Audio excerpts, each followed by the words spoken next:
तो हिडमा ने कहा कि 3 करोड़ रुपए उनके पास रखे हुए थे। हिडमा जब मारा गया तो मनीष कुंजाम जी ने कहा कि देव जी जिन्होंने उनको आंध्र प्रदेश बुलाया इलाज के बहाने और उन्होंने सरकार को इसका पता दिया, तब हिडमा को जो है मुठभेड़ में यह बताकर मारा गया कि मुठभेड़ मार गया, बल्कि वो तो इलाज के दौरान मारा गया था। इसमें क्या सच्चाई है? तो हिडमा और कुछ दूसरे जो यहाँ के लोकल लड़के हैं उनको समझाया, बहलाया, विश्वास में लिया और उन देवजी ने फिर कहा कि नहीं, आंध्रा में जाकर के हम लोग सिलेंडर करते हैं। तो ये लोग सब मिलकर के गए सिलेंडर करने। ये कोई हिडमा इलाज के लिए नहीं गया, सिलेंडर करने के लिए गया। अब इस बीच में सब सिलेंडर हो रहे हैं, सब हो रहे हैं, तो उनको इलाज के लिए क्या पड़ी ये बताओ।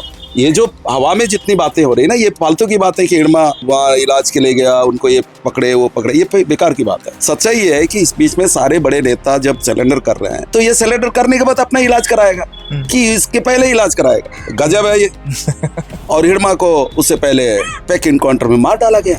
दरअसल देवजी और जो दूसरे जो तेलुगु जो माओवादी लीडर हैं, इन लोगों ने बहुत प्लानिंग किया। हिडमा अगर जिंदा रहेगा तो उसके ऊपर जितने आरोप लग रहे हैं वो डिपेंड करेगा कि मैं नहीं हूँ मास्टरमाइंड। अब उसको बोला जा रहा है ताड़मेटला का मास्टरमाइंड। बड़ी जितनी घटनाएं हुई, जीरम से लेकर तमाम बड़ी घटनाओं के मास्टरमाइंड कौन?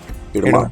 सच ये है कि हिडमा कभी किसी स्कूल का सूरत नहीं देखा। 2 साल पहले हमारे लड़के लोग हिडमा से मिले तो हिडमा ने कहा कि 3 करोड़ रुपए उनके पास रखे हुए थे। तो क्या ये 3 करोड़ रुपया या और भी 5 करोड़ रुपया उसके लिए पेक इनकाउंटर कराया गया? क्या है कहानी, क्या है?